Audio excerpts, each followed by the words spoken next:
67세 남자가 위층 여자 때문에 인생이 완전히 흔들렸습니다. 아내 몰래 만나고 문자 주고받고 가슴이 다시 뛰기 시작했습니다. 그런데 어느 날 아내가 갑자기 쓰러졌습니다.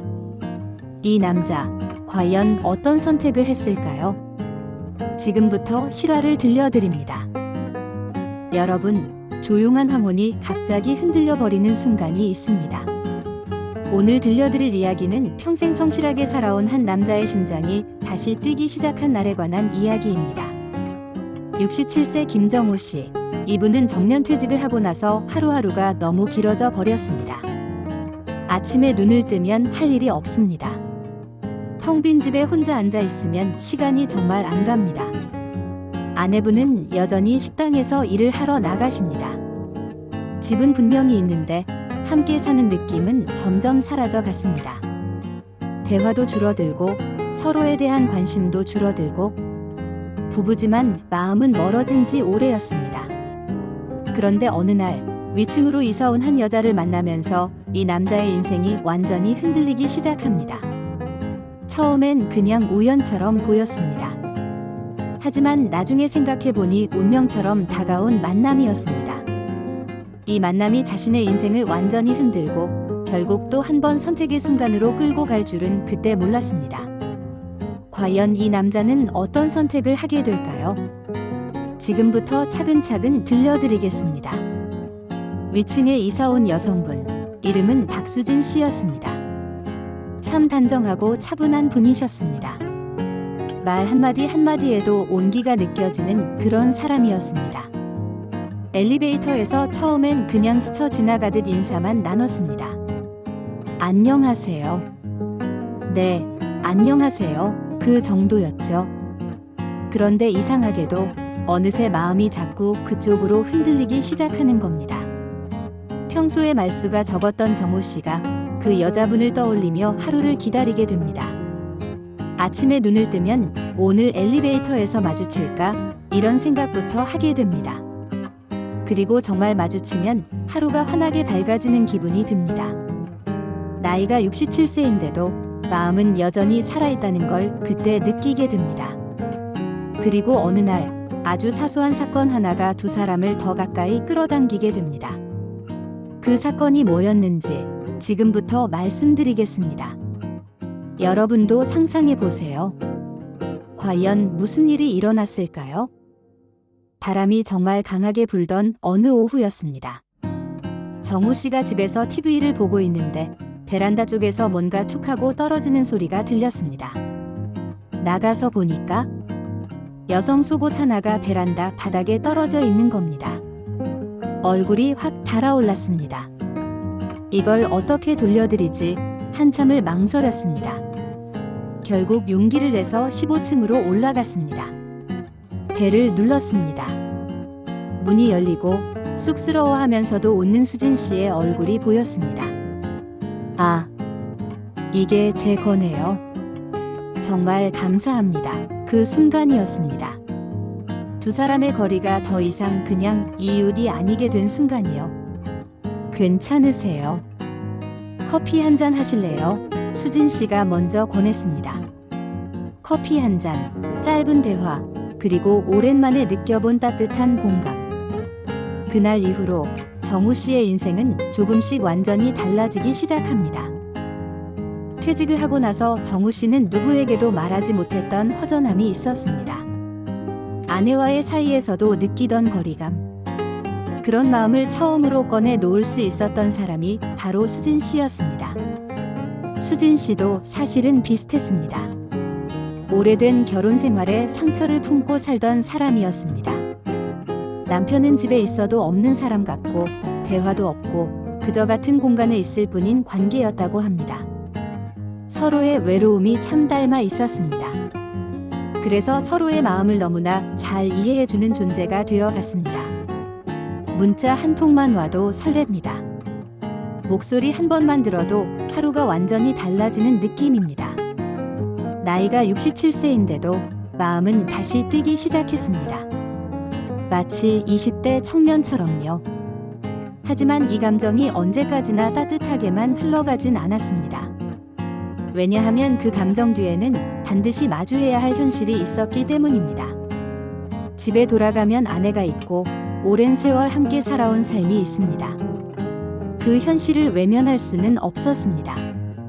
그리고 곧 그 현실이 정우 씨를 강하게 흔들게 됩니다. 어느 날 저녁이었습니다. 갑자기 전화가 걸려왔습니다. 남편분이세요? 부인분이 식당에서 쓰러지셔서 지금 병원으로 이송 중입니다. 머릿속이 하얗게 변했습니다. 급하게 병원으로 달려갔습니다. 병실에서 만난 아내는 평소보다 훨씬 작아 보이고 약해 보였습니다. 그 순간 가슴 깊은 곳에서 오랫동안 묻혀있던 감정이 올라왔습니다. 내가 평생 함께 살아온 사람은 누구일까? 그동안 익숙해져서 당연하게만 여겼던 사람. 하지만 결코 가벼운 사람이 아니었습니다. 젊은 날부터 지금까지 함께 걸어온 사람. 힘들 때 서로 의지하며 버텨온 사람. 그 사실을 그제야 깨닫게 됩니다. 그날 밤 정우 씨는 병원 의자에 앉아서 밤을 새웠습니다. 아내의 손을 잡고 있으면서 오래 잊고 지냈던 기억들이 하나씩 떠올랐습니다. 그리고 그날 이후로 정우 씨는 매일매일 병원으로 향했습니다. 이 남자의 마음속에서 무언가 변하기 시작했습니다. 밥을 챙기고 약을 챙기고 하루 종일 아내 곁을 지켰습니다. 간호사가 보호자분, 집에 가서 좀 쉬세요 라고 말해도 정우 씨는 자리를 뜨지 않았습니다. 그렇게 시간을 보내며 오래 잊고 지냈던 기억들이 하나둘씩 떠올랐습니다. 젊은 날, 돈이 없어서 고생하던 시절. 둘이서 손잡고 견뎌냈던 그 시간들. 아이들 키우느라 밤늦게까지 일하던 아내의 모습. 그걸 지켜보면서도 아무 말 못했던 자신의 모습. 함께 울고 함께 버텨냈던 날들. 말은 없었지만 마음 깊은 곳에 남아있던 그 마음이 다시 숨을 쉬기 시작했습니다. 아, 나는 이 사람과 정말 오래 함께 살았구나. 이 사람이 내 인생의 전부였구나. 그런데 동시에 또 다른 한 사람에 대한 감정도 여전히 정리되지 않은 채 흔들리고 있었습니다. 수진 씨에 대한 마음. 그것도 진짜였습니다. 거짓이 아니었습니다. 두 가지 감정 사이에서 정우 씨는 매일 밤잠을 이루지 못했습니다. 이 남자는 과연 어떤 결정을 내리게 될까요? 그 답이 곧 나오게 됩니다. 정우 씨의 변화를 누구보다 먼저 알아챈 사람은 바로 수진 씨였습니다. 연락이 점점 뜸해졌습니다. 문자도 짧아졌습니다. 만나자는 말도 없어졌습니다. 하지만 수진 씨는 아무 말도 하지 않았습니다. 묻지도 않았습니다. 그저 조용히 한마디만 남겼습니다. 부인분 옆에 있어 주세요. 그게 정우 씨의 자리예요. 그 말을 듣는 순간 정우 씨의 눈에서 눈물이 흘러내렸습니다. 수진 씨도 알고 있었습니다. 이 감정이 아름답지만 동시에 아픈 감정이라는 것을요. 저도 알아요. 우리가 이러면 안 되는 거. 하지만 정우 씨를 만나서 행복했어요. 진심으로요. 두 사람은 그날 커피숍에서 마지막 대화를 나눴습니다. 말은 많지 않았습니다. 그저 서로를 바라보며 오랫동안 침묵했습니다. 그리고 헤어질 때 수진 씨가 마지막으로 한마디 더 했습니다. 행복하세요. 그리고 부인분께 잘해주세요. 약속해주세요. 정우 씨는 고개를 끄덕였습니다. 그게 할 수 있는 전부였습니다. 며칠 후 수진 씨가 말했습니다. 저 이사 가려고 해요. 그 순간 마음이 무너지는 것 같았습니다. 하지만 이상하게도 후련함이 함께 밀려왔습니다. 이사 가는 날 정우 씨는 짐을 옮기는 걸 도와줬습니다. 말없이 짐을 들고 말없이 트럭까지 옮겼습니다. 마지막 짐을 싣고 수진 씨가 정우 씨에게 손을 내밀었습니다. 정말 고마웠어요. 저를 다시 웃게 해줘서요. 저도 고마웠습니다. 제 마음이 아직 살아있다는 걸 느끼게 해줘서요. 두 사람은 악수를 나눴습니다. 그게 마지막 인사였습니다.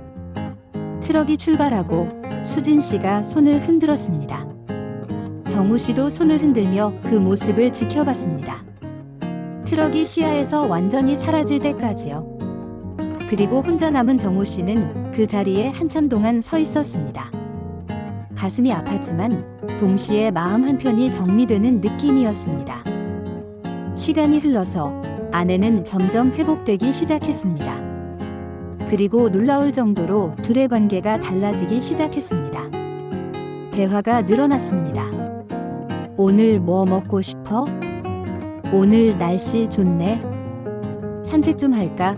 이런 작은 대화들이 집안의 온기를 다시 살려냈습니다. 웃음도 돌아왔습니다. 서로에게 미안했습니다. 그래서 더 고마웠습니다. 당신, 미안해요. 그동안 내가 너무 당신한테 무심했던 것 같아. 아니야. 나도 미안해. 내가 먼저 당신을 외롭게 만들었어. 함께 걷고, 함께 밥을 먹고, 함께 하루를 살아가는 일이 다시 소중해졌습니다. 그렇게 두 사람의 두 번째 부부 생활이 시작되었습니다. 이번엔 서로를 더 소중히 여기면서 더 따뜻하게 살아가기로 다짐했습니다. 이제 정우 씨는 더 이상 외롭지 않았습니다. 아침에 눈을 뜨면 옆에서 자고 있는 아내의 얼굴이 보입니다. 그게 참 고맙습니다. 함께 아침을 먹고, 함께 산책을 나가고, 함께 저녁을 먹습니다. 아내의 손을 잡고 걸을 때마다 마음 한 곳이 채워지는 걸 느낍니다. 아, 내가 찾던 게 바로 이거였구나. 여기 있었구나. 과거의 실수와 흔들림이 있었습니다. 하지만 그 덕분에 더 단단해진 사랑이 있었습니다. 그리고 문득문득 떠오르는 생각이 하나 있습니다. 나는 결국 돌아올 곳으로 돌아왔구나. 그 사실이 다행이었습니다. 정말 감사한 일이었습니다. 만약 그때 다른 선택을 했다면 지금 이 평화는 없었을 겁니다. 여러분, 때로는 돌아가는 것도 용기입니다. 여러분, 오랜 세월을 버텨온 부부가 있습니다. 때로는 서로 멀어지기도 하고, 때로는 마음이 흔들리기도 합니다. 젊은 시절처럼 뜨겁지 않을 수도 있습니다. 가슴이 두근거리지 않을 수도 있습니다. 하지만 결국 서로를 다시 붙잡아주는 것은 바로 함께 살아온 시간입니다. 그 시간은 거짓말을 하지 않습니다. 그 시간은 배신하지 않습니다. 함께 웃고, 함께 울고, 함께 힘든 시간을 견뎌낸 그 세월들. 그게 바로 부부를 이어주는 가장 강한 끈입니다. 사랑은 뜨겁기만 한 것이 아닙니다. 사랑은 설레기만 한 것도 아닙니다. 진짜 사랑은 끝까지 남아주는 마음입니다. 끝까지 함께하는 마음입니다. 그 마음이 바로 정우 씨가 마지막에 붙잡은 진짜 행복이었습니다. 새로운 감정에 흔들렸지만 결국 돌아온 곳은 오래된 사랑이었습니다. 그리고 그 선택이 가장 현명한 선택이었습니다. 여러분도 지금 곁에 있는 사람을 다시 한번 돌아보세요. 여러분, 우리는 가끔 다른 곳에서 답을 찾으려고 합니다. 지금 내 곁이 아닌 다른 어딘가에 더 나은 게 있을 거라고 생각합니다. 하지만 진짜 소중한 건 이미 우리 곁에 있는 경우가 많습니다. 지금 함께 있는 사람, 지금 내 옆을 지켜준 사람. 그 사람이야말로 우리가 지켜야 할 가장 큰 인연 아닐까요? 67세 정우 씨는 한 번 흔들렸습니다. 하지만 결국 돌아왔습니다. 그리고 그 선택이 그를 더 행복하게 만들었습니다. 여러분의 삶에도 따뜻한 결말이 함께하길 바랍니다. 지금 곁에 있는 사람을 소중히 여기세요. 그게 진짜 행복입니다. 오늘 이야기가 여러분에게 작은 깨달음이 되었으면 좋겠습니다. 그리고 다음 이야기도 꼭 놓치지 마세요. 더 깊고 더 뜨거운 인생 이야기를 이어가겠습니다.